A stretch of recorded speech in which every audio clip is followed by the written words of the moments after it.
Selamat pagi, salam sejahtera. Terima kasih kerana bersama dengan saya di Nazilin Unity Channel. Ini dipetik daripada Harapan Daily. Laporan ini bertajuk Kertas Siasatan Langsung Tak Dibuka Sampai Sekarang. PTJ nak lindungi siapa? Itu persoalan daripada Menteri Dalam Negeri, Datuk Seri Saifuddin Nasution Ismail. Beliau mengulangi pertanyaan, mengapa pejabat tanah dan galian Kedah tidak membuat kertas siasatan? Tidak membuka kertas siasatan berhubung kes kecurian unsur nadir bumi REE yang agak kontroversi kebelakangan ini. Beliau mengakui terkilan apabila 360 kampit REE yang dirampas pada 31 Januari lalu tidak disusuli dengan siasatan. Beliau sempat bertanya, pejabat itu mahu lindungi siapa sebenarnya? Kerana pengarah Jabatan Hutan telah menulis kepada pengarah PTJ mengenai rampasan dibuat. Kalau insiden pertama melibatkan kecurian 185 kampit yang dicuri, PTJ cepat bagi kompaun dan lelong mineral tersebut. Tiba-tiba 360 guni dicuri. Selepas itu mereka tak buka kertas siasatan. Jadi, siapa yang mereka hendak lindungi, kata beliau. Kertas siasatan langsung tak dibuka sampai sekarang. Sedangkan barang kes mereput di dalam stor Jabatan Hutan. Kes ini tak menggamit minat PTJ dan nampak macam ada sesuatu yang tak kena. Apakah membuka kertas siasatan bermaksud mereka kena siasat sampai kepada Menteri Besar? Sebab itu saya tanya mereka, nak sembunyi siapa atau nak selindungi siapa sampai tak mula menyiasat langsung, katanya pada sidang media di Pejabat PKR Kedah hari ini. Beliau turut mempersoal bagaimana kes kecurian REE boleh berlaku di Bukit Enggang, Sik Kedah, sedangkan kawasan terbabit dikawal ketat Perbadanan Menteri Besar MBI Kedah. Ini katanya, untuk sampai ke tapak Lombong, terdapat 4 pagar keselamatan yang perlu dilalui dengan pihak yang mencuri REE tidak boleh melaluinya tanpa kebenaran. 3 hari lalu, saya sendiri ditemani Ketua Polis Kedah, Datuk Faisal Saleh, naik ke lokasi kecurian tersebut. Untuk sampai ke situ, perlu melepasi 4 pagar keselamatan yang semuanya berpengawal. Tanah itu adalah milik MBI dan logiknya, siapa yang letak kawalan di situ kalau bukan MBI? MBI kemudiannya memberikan hak kepada syarikat terbabit. Jadi, siapa yang mencuri dan membiarkan kecurian ini berlaku? Mereka ini adalah syarikat yang diberi kebenaran dan sememangnya berada dalam pengetahuan MBI, kata beliau lagi. Persoalan lain yang lebih menarik lagi berhubung dengan REE ini yang seterusnya ialah siapa sebenarnya So Lai Fat dan Huang Ziyi ini. Ini grafik kes curi REE di Kedah.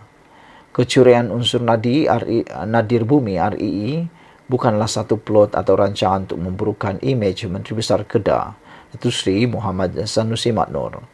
Skandal membabitkan eksploitasi hasil bumi yang dikaut warga China itu menggambarkan betapa teruknya kebincangan pentadbiran kerajaan negeri Kedah. Ada bukti yang kuat dan tulen, bukannya tuduh kosong-kosong semata-mata. Apa yang tiada setakat ini ialah jelasan sebenar Sanusi selaku pengerusi Perbadanan Menteri Besar MBI Kedah, termasuk isu 2 pekerja dari China, So Lai Fat dan Huang Ziyi. Namun Sanusi seolah-olah menepis dan mendakwa. Kononnya wujud plot memburukan imejnya, sedangkan majikan So Lai Fat dan Huang Ziyi yang masing-masing pemegang pas profesional adalah MBI. Kecurian serta rasuah dalam isu perlombongan REE itu melibatkan zana alam semula jati di hutan simpan Bukit Enggang Sik, eksplorasi atau curi REE. Hanya yang tahu sepatutnya dan semestinya adalah Sanusi. Saudara-saudara sekalian, apa pendapat anda tentang isu pada kali ini? Yang paling menarik perhatian sekali ialah apabila Saifuddin Nasution Ismail bertanya, siapa ataupun PTG nak lindungi siapa. PTG merujuk kepada Pejabat Tanah Galian Kedah. Sekian dulu. Tinggalkan komen Anda, tekan butang subscribe. Kita jumpa lagi. Bye-bye. Selamat pagi, salam sejahtera. Terima kasih kerana bersama dengan saya di Nazilin Unity Channel. Kempen PRN di 6 buah negeri kini hangat dan sedang panas. Masing-masing mempertahankan diri, masing-masing mencari isu, masing-masing mencari modal. Dalam perbincangan Syahril bersama dengan Khairi Jamaluddin dalam satu podcast, mereka berkata, adakah Azmin Ali ialah pemimpin paling dibenci oleh penyokong PH? Dan mereka kata mungkin sebab beliau adalah pengkhianat. Hari ini Azmin tampil mempertahankan diri beliau. Azmin membuat pengakuan yang tak pernah saya fikir dia akan berani cakap. Yang saya fikir Azmin Ali tak mungkin akan cakap kerana ia seakan-akan membunuh diri sendiri, menjerat leher sendiri. Namun biasalah, oleh kerana nak menang, apa saja boleh dikata. Hari ini Azmin menyatakan melalui pengakuan beliau mengakui bahawa saya bukan pengkhianat. Azmin ulangi, saya bukan pengkhianat. Dia bukan pengkhianat, kata Azmin Ali. Sebelum saya teruskan ulasan dari Malaysia Kini ini, jangan lupa tinggalkan komen Anda dan apa pendapat Anda tentang isu dan komen ulangan daripada Azmin Ali ini. Apabila Azmin mengiktiraf, mengakui, mengatakan bahawa beliau bukan pengkhianat. Apa pendapat kamu semua? Calon Perikatan Nasional Hulu Kelang, Muhammad Azmin Ali berkata, dirinya bukan seorang pengkhianat. Sebaliknya, kata Azmin, pengkhianat sebenar ialah orang yang berjanji untuk menurunkan harga petrol tetapi tidak melakukannya. Dulu dia sebahagian daripada Kerajaan Pakatan Harapan sama-sama membuat manifesto ini. Ada netizen kata tak malu ke cakap benda yang dia adalah sebahagian daripada orang yang membuat manifesto tersebut, kata mereka. Tak malu ke dia yang sama-sama bersama membentuk kerajaan, membentuk keputusan itu, tapi cakap pula di depan orang. Yang itu salah orang, kata mereka.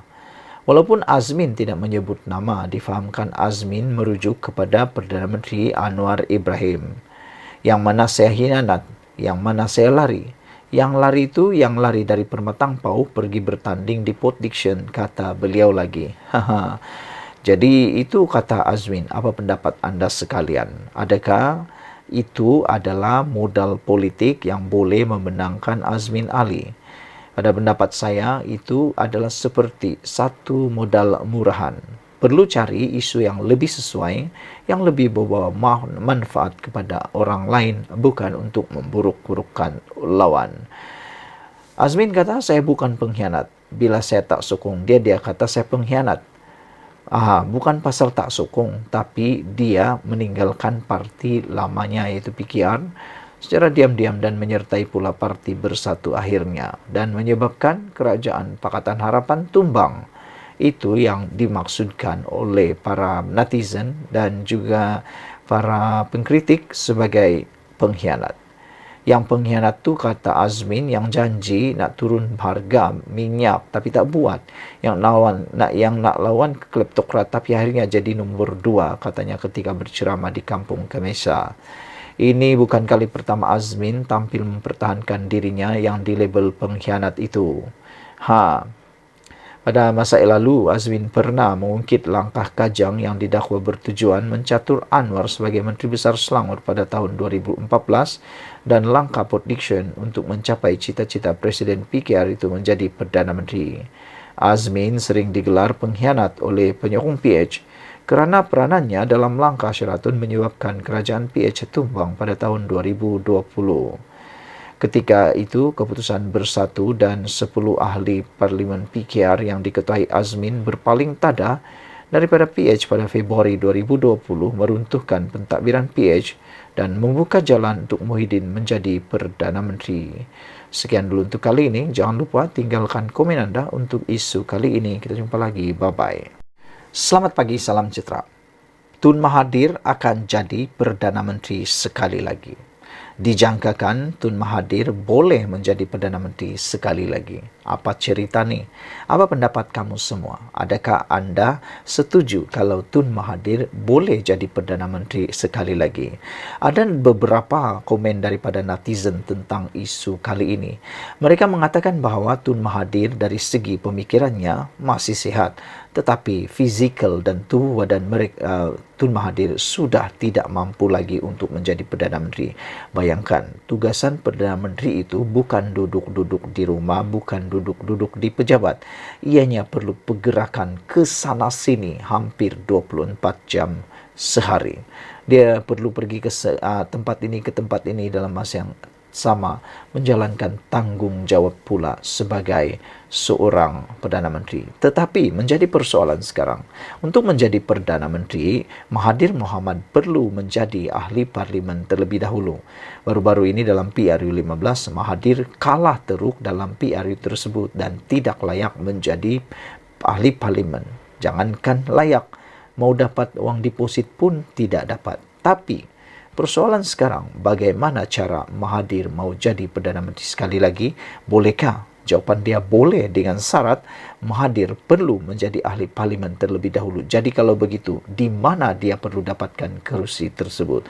Ikuti terus ulasan ini kerana ada jawapannya. Tun Mahathir, calon Perdana Menteri sekali lagi, bakal bertanding di Kelantan selepas PRN. Di ketika pemimpin-pemimpin Pakatan Harapan begitu yakin kerajaan perpaduan tidak akan tergugat, meski apapun keputusan PRN pada 12 Ogos nanti, malah Anwar Ibrahim sendiri menzahirkan keyakinan bahawa kerajaan pimpinannya adalah kukuh, stabil serta sukar dijatuhkan. Kabar terbaru ini barangkali tidak harus dientengkan begitu sahaja. Berdasarkan hubungan PAS dengan Tun Mahathir yang kian akrab sejak kebelakangan ini, difahamkan kini sudah ada rancangan untuk memberi peluang kepada bekas Perdana Menteri itu kembali sebagai ahli parlimen selepas berakhirnya PRN akan datang. Sudah tentu syaratnya ialah jika PN beroleh keputusan cemerlang berjaya menawan 5 negeri, Kelantan, Terengganu, Kedah, Selangor dan Negeri Sembilan, atau sekurang-kurangnya memenangi semua kawasan Melayu di 6 negeri yang terlibat PRN itu. Diberitakan kerusi yang akan diberi laluan untuk Tun Mahathir bertanding itu ialah di Kelantan, yang mana seorang ahli parlimen PAS dikatakan sudah sedia untuk berkorban mengosongkan kerusinya bagi tujuan tersebut. Langkah tersebut adalah menyamai seperti mana dilakukan ahli parlimen Port Dickson sebelum ini, Daniel Balagogal Abdullah, yang mengusungkan kerusinya untuk memberi laluan kepada Anwar bertanding pada tahun 2018 lalu. Jika Anwar diberi peluang menjadi ahli parlimen itu, dengan tujuan untuk menjadi Perdana Menteri, memberi laluan kepada Tun Mahathir juga adalah dengan maksud yang sama. Tindakan PAS memberi laluan untuk Tun Mahathir bergelar ahli parlimen Kelantan itu adalah semata-mata untuk memungkinkan lagi Anwar dapat dijatuhkan. Dua kombinasi kemenangan cemerlang PN dalam PRN dan kembalinya Tun Mahathir bergelar ahli parlimen dilihat satu-satunya resipi asakan paling berkesan untuk menjadikan apa yang dirancang benar-benar menjadi kenyataan. Dalam hal ini, kesediaan PAS memberi laluan kepada Tun Mahathir bertanding di Kelantan difahamkan juga bukan saja sebagai perkiraan hadiah wang untuk meletakkan PAS mencipta sejarah di mana ahli parlimen parti itu akhirnya berjaya menduduki kerusi Perdana Menteri buat pertama kali, malah untuk tujuan mengangkat negeri Melayu dan Islam iaitu Kelantan dan Terengganu lebih banyak menerima limpahan pembangunan selepas itu. Selain itu, di sebalik gegak gempita yang berterusan mahu menjatuhkan kerajaan, PAS juga dikatakan menyedari bahawa PN tiada calon Perdana Menteri yang benar-benar berwibawa bagi menggantikan Anwar. Sementara Muhyiddin tergolong dalam kluster mahkamah dan tidak sesuai diangkat sekali lagi sebagai Perdana Menteri, Hamzah Zainuddin selaku Ketua Pembangkang pula dianggap belum cukup merit untuk menduduki kerusi Perdana Menteri dalam keadaan politik yang amat mencabar ketika ini. PAS melihat hanya Tun Mahathir yang sesuai dalam menerajui gerakan menumbangkan Anwar dan seterusnya mengambil alih kursi Perdana Menteri serta menerajui negara. Selain bekas Perdana Menteri, 2 kali itu juga dipercaya mampu menarik sokongan sebagian ahli Parlimen UMNO BN yang kemudian dipercaya akan diikuti sokongan daripada Sabah dan Sarawak akan menyusul. Apapun, penentuannya ialah pada keputusan PRN 12 Ogos ini. Di zahir mata, memang kerajaan Anwar ternampak kukuh, sukar diguat serta memiliki sokongan majoriti 2/3. Malah Ketua Menteri Sabah dan Sarawak juga dilihat kerap bersamanya. Cuma Anwar jangan sekali leka serta sentiasalah berhati-hati, kerana pujangga juga kerap meninggalkan kesan. Adalah biasa dalam politik, kawan dan musuh boleh menukar kiblat sokongan mereka sesingkat 2 minit sekali. Sekian dulu untuk kali ini. Jangan lupa tinggalkan komen Anda, tekan butang subscribe. Kita jumpa lagi. Bye-bye. Selamat pagi, salam sejahtera. Terima kasih karena bersama dengan saya di Nazilin Unity Channel. Ini yang terjadi pada kempen PRN di hari yang kedua. Disangkakan bahwa kerajaan akan diserang habis-habisan. Disangkakan kerajaan akan kehabisan idea. Namun demikian, yang berlaku bukanlah seperti yang dijangka. Namun yang berlaku ialah kerajaan pula makin hari makin mendapat rentak mereka. Kerajaan perpaduan pula makin hari makin mendapat apa yang dikatakan sebagai modal untuk menang. Manakala pihak pembangkang pula kelihatan semakin tercari-cari di manakah rentak untuk mendapat kemenangan dan apakah isu yang boleh digunakan untuk menyerang kerajaan perpaduan. Hari ini, satu lagi senjata yang telah memenangkan, yang bakal memenangkan kerajaan perpaduan apabila diumumkan melalui mymetro.com, pendapatan isi rumah naik ke 2.4%. Ada yang kata kerajaan perpaduan pimpinan Anwar Ibrahim ini lemah, tapi rupa-rupanya yang terjadi di luar daripada yang dijangkakan. Diberitakan hari ini pendapatan isi rumah naik 2.4%. Apa buktinya ini? Apakah maksud laporan ini? Laporan ini menunjukkan bahwa ianya adalah sesuatu perkara yang amat positif untuk seluruh rakyat Malaysia dan adalah pencapaian yang hebat, yang amat hebat yang dipimpin oleh Perdana Menteri kita Anwar Ibrahim. Pendapatan purata isi rumah Malaysia meningkat 2.4% kepada RM8,479 tahun lalu berbanding 7,185 pada tahun 2021. Dengan 4 negeri melepasi paras nasional, demikian menurut Jabatan Perangkaan Malaysia. Dalam laporan survei pendapatan dan perbelanjaan isi rumah 2022, DOSM mendedahkan pendapatan purata isi rumah di Putrajaya adalah tertinggi dengan RM13,473, diikuti Kuala Lumpur RM13,325, Selangor RM12,233 dan Johor RM8,517 tahun lalu.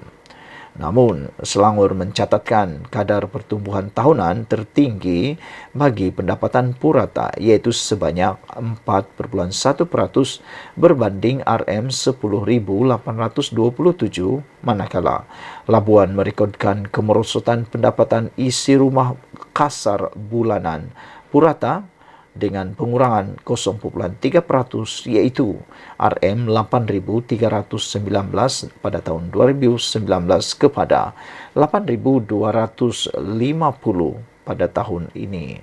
Ketua Perangkaan Datuk Seri Dr. Muhammad Uzir Mahidin berkata, laporan terbabit turut menyatakan pendapatan isi rumah boleh guna purata meningkat 1.7%, iaitu RM7,111 berbanding 2019, iaitu RM6,764. Manakala pendapatan isi rumah boleh guna penengah bulanan juga meningkat 1.9% menjadi atau RM5,413 daripada RM5,116 2019. Dari segi ukuran purata, pendapatan isi rumah boleh diukur ini adalah merangkumi 83,9% daripada jumlah pendapatan isi rumah kasar. Nilai pendapatan itu mengambil kira purata saiz isi rumah sebanyak 3,8 orang dengan purata 1,8 orang penerima pendapatan. Pendapatan isi rumah itu merangkumi pendapatan daripada pendapatan bergaji, bekerja sendiri pendapatan serta pelaburan dan pindahan semasa diterima. Saudara-saudara sekalian, ini sesuatu yang amat menarik perhatian kita apabila dalam pada itu insiden kemiskinan mutlak mencatat kemerosotan kepada 6,2% tahun lalu berbanding 8,2% pada tahun 2021 dan 8,4% ketika pandemik COVID-19 melanda. Muhammad Uzir berkata bilangan isi rumah miskin Tegar yang berpendapatan di bawah RM1.198 pula menurun kepada 0,2% berbanding 0,4% pada tahun 2019. Insiden kemiskinan mutlak pada tahun 2022 membabitkan anggaran 487.576 isi rumah. Insiden kemiskinan di bandar meningkat daripada 3,9% pada tahun 2019 kepada 4,5% pada tahun 2022, manakala bagi kawasan di luar bandar pula mencatatkan penurunan daripada 12,4% kepada 12,0% dalam tempoh yang sama, katanya lagi. Sekian dulu untuk kali ini. Jangan lupa tinggalkan komen Anda, tekan butang subscribe. Kita jumpa lagi. Bye-bye. Selamat pagi, salam sejahtera. Terima kasih kerana bersama dengan saya di Nazilin Unity Channel. Masih lagi dalam siri pendedahan untuk Sanusi menentang Saifuddin Nasution Ismail dalam isu berkaitan REE, perlombongan nadir bumi secara haram di Kedah. Saifuddin hari ini menyatakan dia anggap peluru besar walhal peluru kapur meriam bulu saja, kata Saifuddin. Alusta Menteri Dalam Negeri Datuk Seri Saifuddin Nasution Ismail menjelaskan lawatannya ke Langkawi Jumaat lalu adalah atas urusan rasmi bagi mendengar taklimat daripada agensi keselamatan. Katanya, sebagai anggota pentadbiran kerajaan yang menjaga portfolio keselamatan, beliau perlu diiringi sejumlah pegawai keselamatan dan perlu menginap di hotel bersamanya. Berikutan itu, beliau mempertikai bagaimana borang tempahan yang dibuat agensi di bawah Kementerian Dalam Negeri KDN di sebuah hotel milik Kerajaan Negeri Kedah boleh bocor dan diperoleh Menteri Besar Datuk Sanusi Maknor.